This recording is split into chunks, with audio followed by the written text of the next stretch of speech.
Hello, ladies and gentlemen. I'm very delighted to be here with Richard Singer, Chief Managing Officer, Europe at Dentons. This is an informal conversation between Richard and myself. We plan to talk for around 30 minutes, where we will look at how Richard currently sees the business for the CEE region, as well as the latest trends and issues that have concerned the businesses. Hello, Richard. Good morning, Ronnie, and thanks for having me today. Let me start off by asking about your background, how you came to work in the CE region, how you see business for your company, but also for your many clients in the CE region in 2021 and possibly the next 2 to 3 years. And I guess just generally what the business mood is from your perspective. Thanks, Ronnie. Despite having very international name, I'm raised and born and raised in a country which no longer exists. That country is called Czechoslovakia. And so I am been in Prague since my university days. I married a Slovak lady and I have 3 boys. And that's why I keep spirit of Czechoslovakia at home for years. Now, professionally, after studies, I ended up working in a firm, which again doesn't exist anymore, called Arthur Andersen. That was my first entry in the professional services industry in this part of the world. Moved on with Ernst & Young in Central and East European regional role in marketing, business development, and clients and markets functions.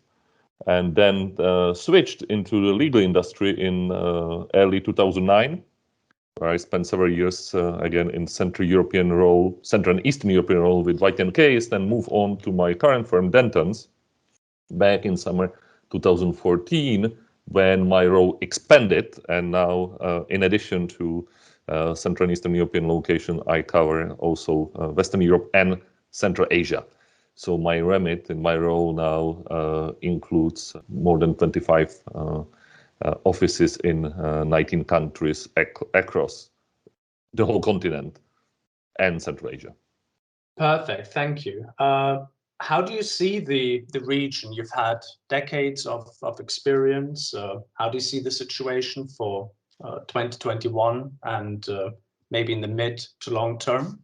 I would say, Ronnie, I'm pretty bullish on Central and Eastern Europe. Not only because I'm from this part of the world, as I said, raised and born here, but I think the whole region made amazing, huge progress over the years. And the last year, at least from my vantage point, proved this to me, to our firm, too, that this part of the world proved to be, I would say, highly resilient, despite all the challenges which eventually the whole world was thrown into more than 12 months ago. And so that's from kind of 2020 and historical standpoint. Now, when I look at 21 and beyond, I think this region continues to have a potential. And I still believe, and Ronnie, I know we will be talking about, talent and scarcity and non-scarcity of talent. But I don't think it's about the talent. I think this region, probably also for historical reasons, has people in my generation and the younger generation with a different mindset than the mindset we find or tend to find in other parts of the world. And I think this region has something very unique, which I would call growth mindset.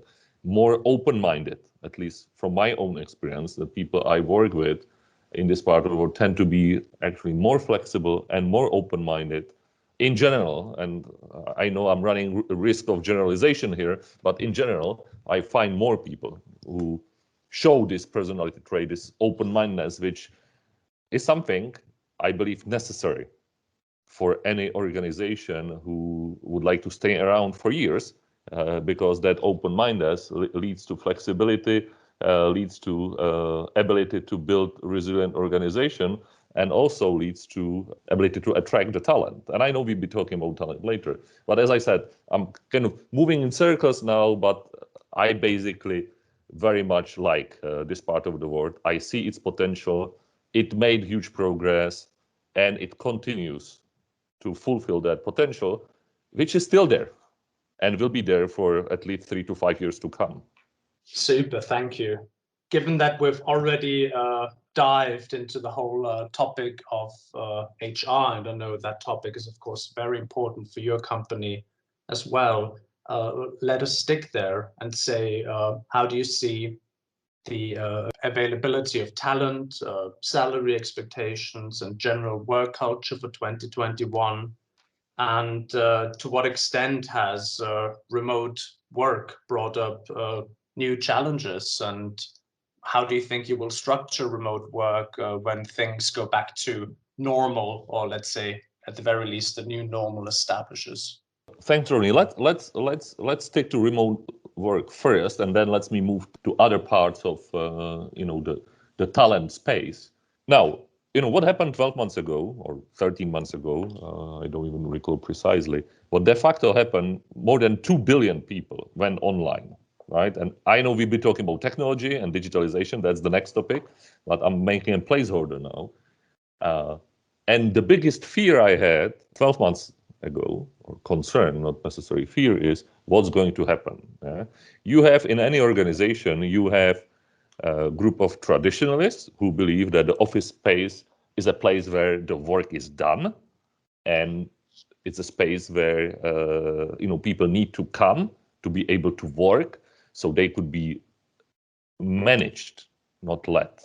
Yeah, I think what we are seeing also, we are seeing undercurrents of a new leadership paradigm emerging out of this crisis, right? So you have these traditionalists, and then you have others who basically say, all right, you can actually work from anywhere because it's not about being controlled, it's about the mindset. Can you be trusted to work while you are not seen in the office where your boss sits, so he can or she can have a look around, say, okay, Jim is here. I can see he's typing on a keyboard. That means he or she is working, right? And I've seen that, 1 week before, in one of our locations, 1 week before that country went into lockdown, I got a call from a leader of that country saying, Richard, it's not going to happen in my country. People are lazy when they work from home. It will never work. It's not going to happen. 2 weeks later, 1 week after that country was put into lockdown, that same person said, Richard, I was wrong. I'm surprised. No disaster happened. People keep working. You fast forward 12, 14 months later till today, and you know what? It works. Yeah? From our organization perspective, and legal industry is knowledge-based industry. Our key assets are the people who produce the work, right? People who create legal advice for our clients. And we do have many traditionalists in our firm. I'm pretty mindful of that, but we have also many of those realizing now that the years where people were coming to the office every day and did the work are over. It's not going to happen again. We are looking into, what is the ideal model for the future. I don't think nobody knows who that ideal model is. What we know, though, is that we need to give people flexibility because they proved it worked. If I look purely economically at our 12 months data in terms of productivity, our productivity improved while people work from home, not decreased. And people were assuming, especially the traditionalists, so-called, were assuming that it will never happen. Guess what? It worked. It proved to be working, and it needs to continue because the world has changed. Yeah? And the whole idea about, as I said, 5 days per week working from the office, these days are over. I don't think we will ever come back to that. The flexibility is a key thing. People would be given a choice that they can work from home as long as they can fulfill certain tasks and projects.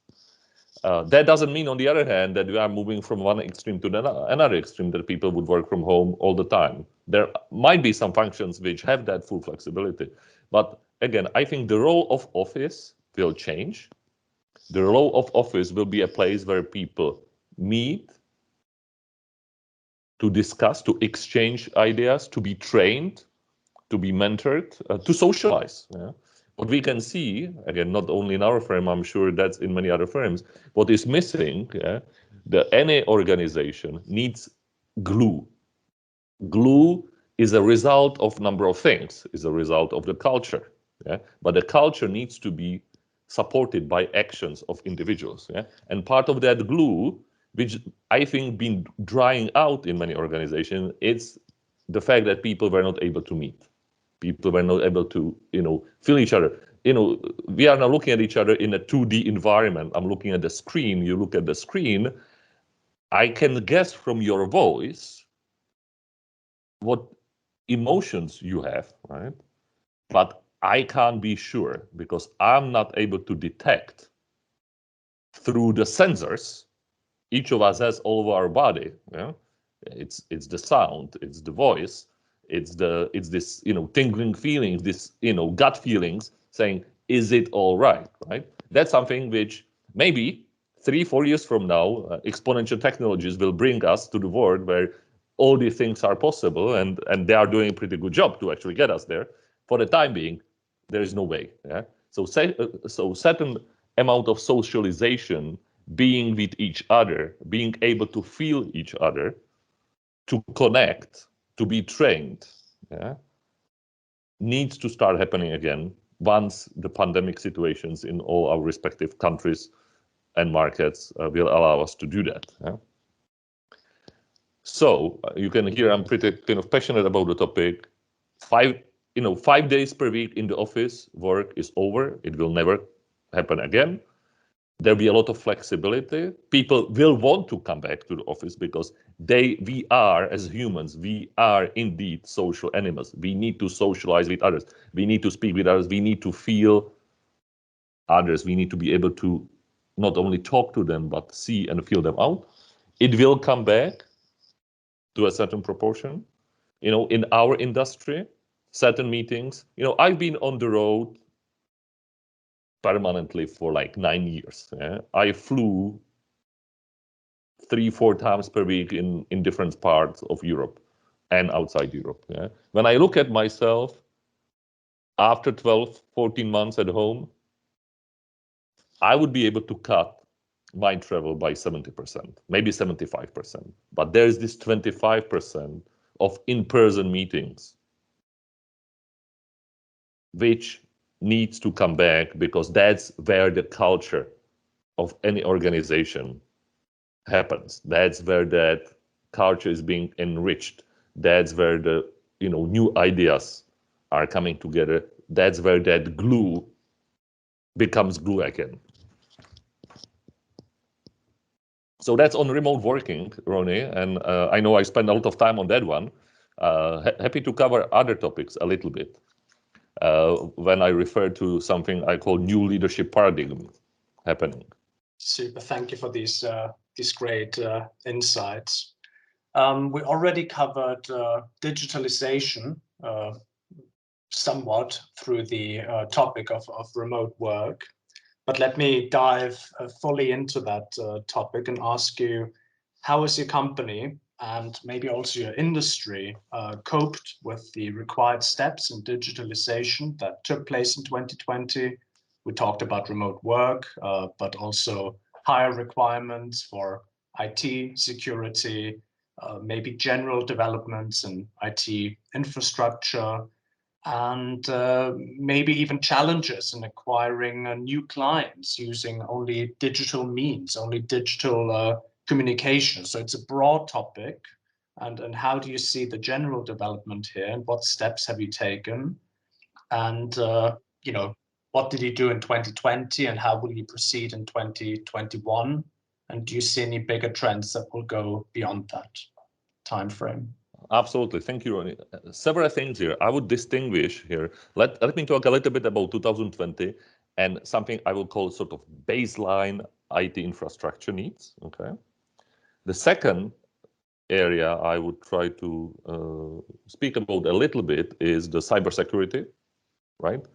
And the third area is what's going to happen as a result of what we've seen through in last 12, 14 months, what's going to happen in next 2 to 5 years in the legal industry and in the world in general. So the baseline IT security, baseline IT technology issues, very simple.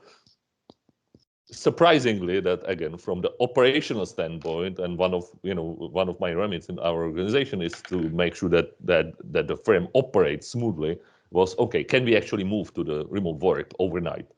We had in the first 24 hours, we have some technical issues when we start to switch on around more than 2,500 people on the remote work. We had issues only the first 24 hours. I have amazing IT team, which I brought together from various firms over the last couple of years. We moved very quickly into cloud-based support for our firm, and we keep on that track since that famous day when we moved remote more than a year ago. And I believe that's an easy, straightforward thing. It works.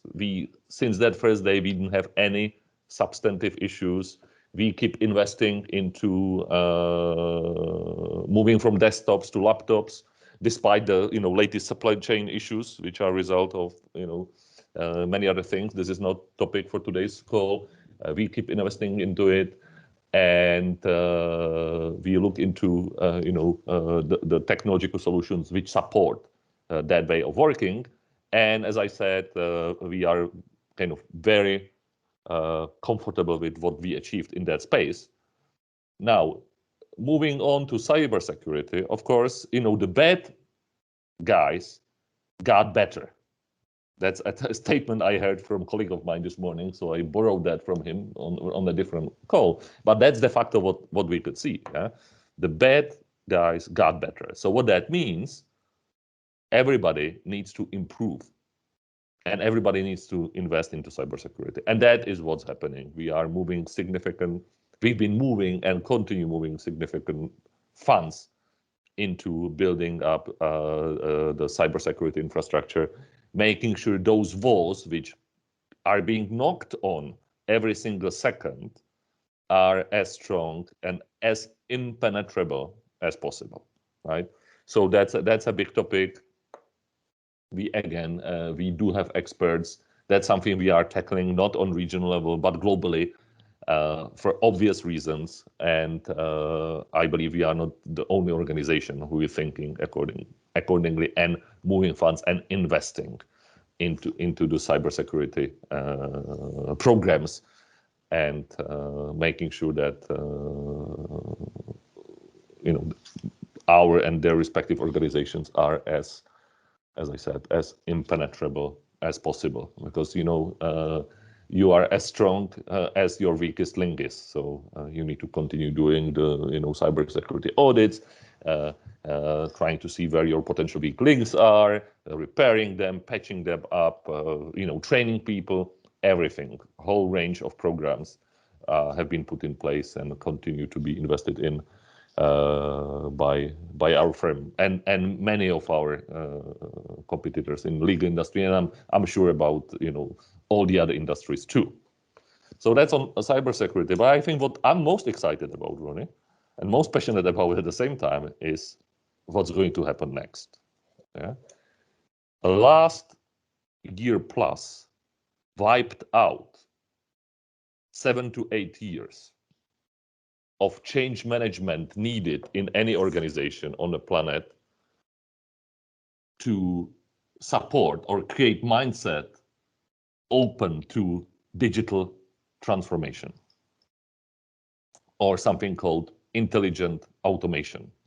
Yeah? The words like robotic process automation, the words like artificial intelligence, the words like neuro-linguistic programming, all these words are coming into our industry with the speed of light, and not only to our industry, everywhere. Yeah?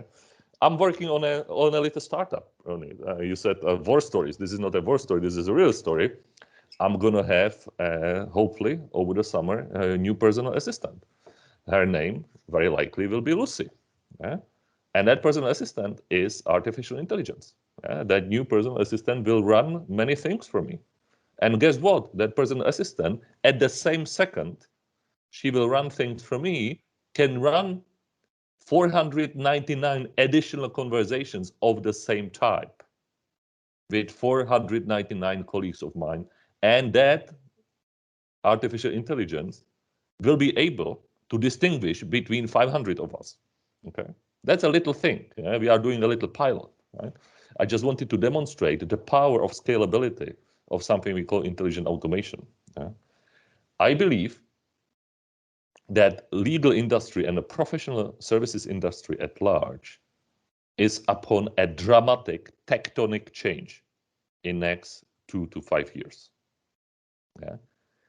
The intelligent automation, exponential technologies, virtual reality, augmented reality, all the other bits and pieces and things we all hear about will move very, very fast into knowledge-based industries. Okay? Knowledge-based industries and professional services industry is one of them. There are others, right? Ronnie, anytime I click a key on my keyboard, that could be automated. Okay? And what this also de facto will do, you know what happened in 15th century, and you wonder now why I'm moving through history, right? When the process of urbanization started, right? We have a unique opportunity because there's a big thing called ethics when we talk about artificial intelligence. Is it ethical? Where do we stop? Will we be taken over by robots? No way. What is going to happen? We have a chance to free ourselves from robots we became. And what I mean is very simple. Yeah? When urbanization started and followed by industrialization, humans became robots. They were moved to factories and they were managed by tasks. You have to do A, followed by B, followed by C. You know what happened to our brains? We came back home, we became numb. Okay? We became people who are not able to socialize. We became people tired of this, robotization, which de facto we imposed ourselves. It moved us ahead. Yeah, we jumped in the development of humankind. We made a huge progress as a result of it. But artificial intelligence and overall intelligent automation has a unique opportunity to take away those routines from us, make them automated and run by zeros and ones, and release for each and every of us the potential to focus on things which are adding value and to make ourselves more happy as a result in what we do every day. Yeah? So, and that is all supported by technologies. There's a very thin line about that ethical angle. We have to do it right. Yeah? And there are a lot of experts out there who are looking into it and discussing how to do that. I'm on a receiving end. I'm working with a team of people in our firm. I have a task force inside the firm where which I took the people from number of organizational unit. I created a special unit which reports directly to our CEO and myself. And the task of the task force is really look at all these latest trends, at all these latest technologies, and predict that future and allow us to come up with suggestions how we can de facto jumpstart our competition and create solutions which will be, fully or partially automatized, which would allow our people, our lawyers, to show what the true potential they have and serve our clients even in a better way and demonstrating much better value than we might be demonstrating today or which our competition might be able to demonstrate today. So as you can hear me, I see a huge potential in digitalization. Many digitalization transformation projects failed in many industries so far. Now, for a number of different reasons, the last 12 months showed us it's inevitable. So it actually, in a sort of bizarre way, is helping those transformational efforts now. If we get it right, and who gets it right, will survive. I heard, some of the futurists from California think tanks saying on one of the webinars I participated recently, saying by 2030, there will be two types of companies. Type A, companies who will use intelligent automation in the way they work. And the second type of companies, the companies who would not exist as a result of not using intelligent automation in the way they work. Fantastic, and some very great insights. My next question relates to what you've just talked about, digitalization. Of course, very often it's at the frontier of innovation. So the flip side to that, I guess, would be the question of what are the biggest challenges in CE? Specifically, has regulation kept up with the fast digital transformation that has taken place, specifically now for CE? Are there maybe some countries which do it better or regulate faster? And speaking of challenges, the second question would be, there was a large fight for talent in CE, scarcity, rising labor costs, scarcity for talent, at least pre-crisis. Do you still see this to be the situation? And of course, this can also tie in terms of digital talent and the availability of that. Ronnie, this is very complex questions, has many layers and levels. But let me try some simple answers from my side. Coming back to what I said before, I think if CE preserves its mindset, and I'm generalizing for the sake of simplicity, i.e. creating and developing open-minded people, that is one of the biggest assets we have in this part of the world, right? So one, the mindset. You know, the war for talent will be everywhere on the planet, right? But coming back to, and there's a little nuance into what I said, yeah. If CE can show to the rest of the world that because of that open mindset, the way we digitalize what we do, and if we can do it faster than others, we release additional potential, additional human potential here, which allows people who are now sitting, behind their computers in shared service desk, people with huge potential, right? Release for additional tasks, additional projects. I think that can spark another growth spurt for CE as a part of the world, right? And I'm coming back. It all starts with the mindset. We do have a relatively, depends on the country, but we do have a relatively solid educational system, right?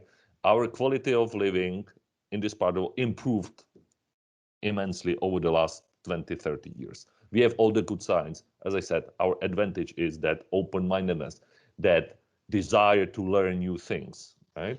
Of course, we will be, fighting. I can see that we do have a great shared service center in Warsaw, right? We were one of the first law firms to do that. Others realized that it's a good place to have a, shared service center for law firms. And we are seeing people being, given premiums 10, 20, 30% to move to another shared service. This will be part of the life, but we have to be smart about how we do it. And I'm coming back, combination of the mindset, smart digitalization, and in my way, smart digitalization is something called intelligent automation, which has a number of angles. Second, third, quality of leadership. And that's something I would like to spend a couple more minutes on. Yeah.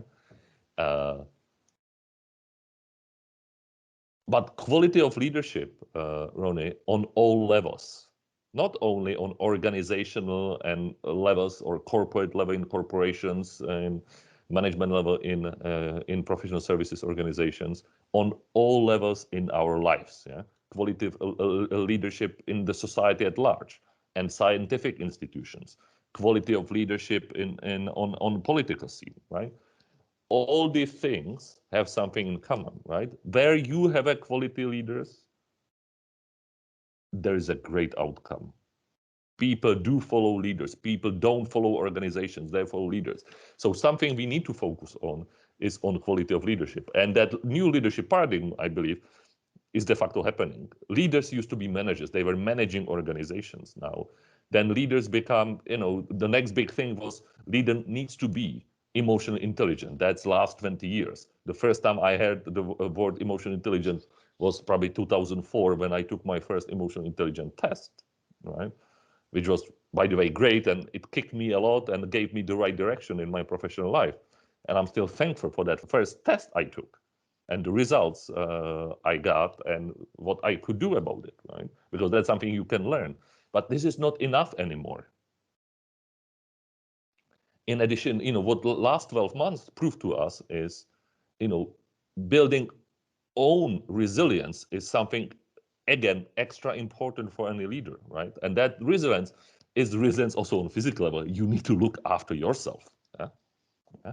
It's on emotional level, but it's also on mental level. Yeah? Yeah? So there are many new things. Leaders de facto are becoming healers. Yeah, the role of leaders in last 12 months changed in a way. They need to heal their organization so the organizations can move on. Yeah, because people are grieving. Yeah, and that's not me becoming metaphysical. It's McKinsey. It's a indirect quote from an article that what we've seen in many organizations globally is huge amount of grief turned into anger, caused by the pandemic, by COVID, by the new way of working. Yeah? All these emotions needs to be relieved and released, lived through, and the role of leaders is also to understand these undercurrents they have in their organizations, and to be able to heal the grief, and at the same time to be able to show the direction, and at the same time to live by example and actually move organizations forward. So that kind of new things in the leadership is a big thing. And again, because we are very open-minded in this part of the world, I believe we have a chance to, if we get it right, to show the world that this part of the world, has been growing in all the aspects pretty remarkably, and has unique ability to continue to do so in the years to come. Thank you, Richard. Fantastic insights. And I think from my side, I trust that we have covered things extensively. We've talked about HR, remote work, digitalization, leadership. And so I guess my final commentary or question is, do you have any closing remarks, or do you think we've covered all the important points? I think, Ronnie, I would only say that I'm actually proud to be born and raised in this part of the world, and I hope many people have the same feeling. I think we should be proud of what we achieved individually and collectively in this part of the world since the days when the wall came down. I still remember the wall being there, and it's only up to us if we can continue to journey, and it's only up to us individually and collectively how successful we'll be. And I'm wishing all of your listeners that they feel the same as I do, and they are successful in what they do, and I'm wishing them all the best. Then I wish you a great day, and thank you for the time and for sharing your knowledge with us. Thank you, Ronnie. And thank you, everybody, and many thanks for having me today.